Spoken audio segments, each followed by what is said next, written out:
Trauma is very prevalent and a part of many people's stories. Sometimes we know this outright, and other times it's in the background, so we may not know the specific experiences a person has survived.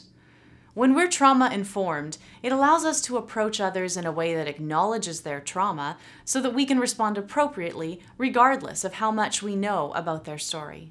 Being trauma-informed requires us to first become aware and to recognize how common traumatic stress is, and that it can happen to absolutely anyone.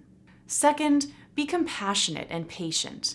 When we understand the impact of trauma, we can shift our reaction from what's wrong with you to what happened to you. And third, we need to recognize our own trauma and the effects it may have on supporting others. For too long, traumatic stress has triggered stigma and judgment, keeping people silent and isolated.